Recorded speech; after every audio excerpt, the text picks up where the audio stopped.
Assalamualaikum warahmatullahi wabarakatuh.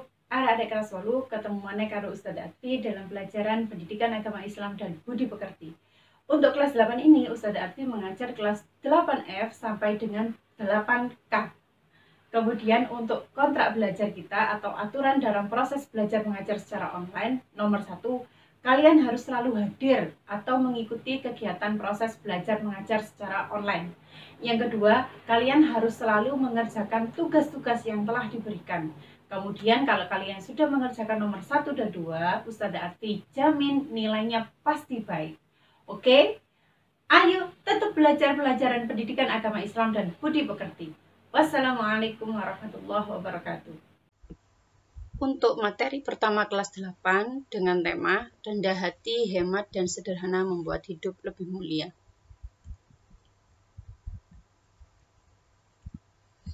Tujuan pembelajaran dari materi ini ada 6. Untuk tahap pertama, kita akan fokus kepada 3 tujuan.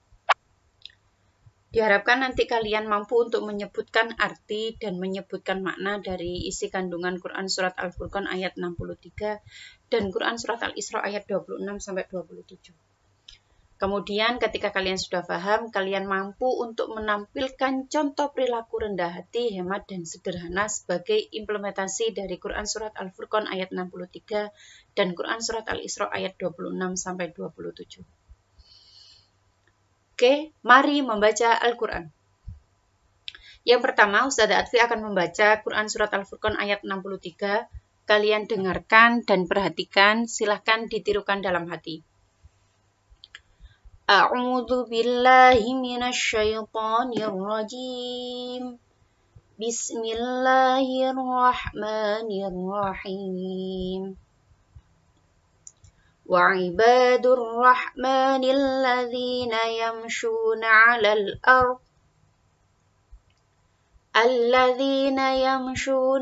الأرض هونا وإذا خاطبهم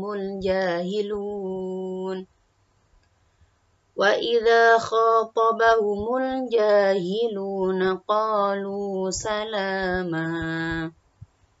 Kalian baca sendiri artinya ya. Quran Surat Al-Furqan ayat 63 ini menjelaskan agar kita memiliki sifat rendah hati. Rendah hati bisa juga dikatakan sebagai sikap tawadhu, yang artinya merasa diri tidak lebih dari orang lain. Seandainya kamu punya kelebihan pintar, ataupun cantik, atau kaya, tapi kamu berpikiran bahwasannya apa yang kamu punya, kecantikan, kekayaan, kepintaran, itu semua adalah suatu rezeki yang diberikan Allah kepada kamu. Yang kamu miliki saat ini, semua kelebihan itu bukan karena dirimu, tapi karena Allah yang Maha Pemurah yang memberikan itu kepadamu. Dan kamu sadar bahwasannya apa yang kamu miliki sekarang itu bisa hilang semuanya. Ketika kamu punya pemikiran seperti ini, maka kamu akan tidak bersikap sombong, tidak bersikap takabur ataupun angkuh, tapi justru kamu punya sikap yang rendah hati. Kamu sadar bahwasanya apa yang kamu miliki itu bukan karena diri kamu, tapi karena pemberian Allah yang bisa diambil sewaktu-waktu. Itu inti dari kandungan surat Al-Furqan ayat 63. Ini contohnya ya, seandainya kamu pintar, kamu mau membantu kepada teman kamu yang belum paham. Ini juga salah satu contoh sikap rendah hati. Kalian bisa cari yang lainnya, contoh-contoh sikap rendah hati.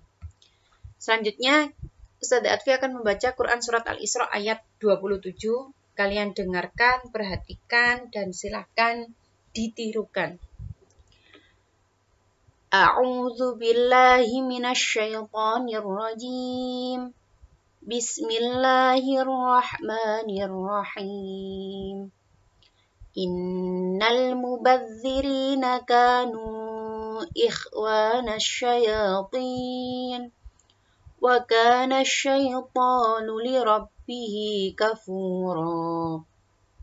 Silakan dibaca artinya.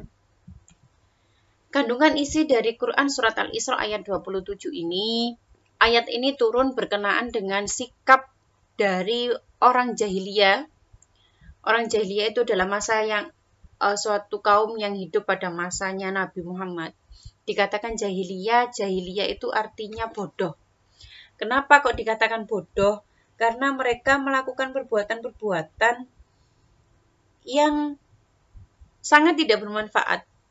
Contoh, mereka suka berfoya-foya, mereka mengadakan pesta sampai berhari-hari, bahkan kehidupan mereka itu hanya berpesta saja ketika malam. Jadi mereka melakukan perbuatan yang tidak ada manfaatnya. Termasuk berfoya-foya itu kehidupan yang bersikap boros. Lah, ayat ini menjelaskan bahwasanya sikap boros itu adalah perbuatan setan. Ayat ini menganjurkan kita agar kita bersikap hemat. Hemat dalam segalanya. Hemat itu contoh perilakunya ya, kita rajin menabung. Jadi kita hanya membeli keperluan yang kita butuhkan, bukan keperluan yang kita inginkan. Nah, ini yang penting. Biasanya kebanyakan dari kita itu kita ingin, kita membeli, padahal kita tidak butuh. Nah, itu yang keliru. Kemudian, sikap hidup hemat bisa dilihat juga cara kita menggunakan listrik secara hemat. Listrik itu termasuk tenaga yang bisa habis ya. Jadi kita harus berhemat agar kita bisa sampai nanti anak cucu kita bisa menikmati listrik. Begitu juga dengan air. Kalau seandainya kamu melihat air yang di kamar mandi sudah penuh, maka kamu harus segera untuk menutupnya. Kemudian, atau kalau seandainya keran air tidak digunakan, maka kita menutupnya. Bisa juga memanfaatkan air untuk keperluan yang lain. Contoh, air dari limbah cuci tangan bisa digunakan untuk menyiram tanaman. Ini juga salah satu bentuk sikap hemat. Dan yang lain-lain silakan kalian cari sendiri contoh-contoh hidup hemat di sekitar kalian. Oke, cukup sekian pembelajaran pada hari ini. Semua ahli berawal dari pemula, semua profesional berawal dari amatiran, maka teruslah untuk belajar. Sekian dari Ustadzah Atfi. Wassalamualaikum warahmatullahi wabarakatuh. Kalian bisa mendownload materi hari ini pada link yang sudah disediakan pada deskripsi YouTube. Terima kasih. Wassalamualaikum warahmatullahi wabarakatuh.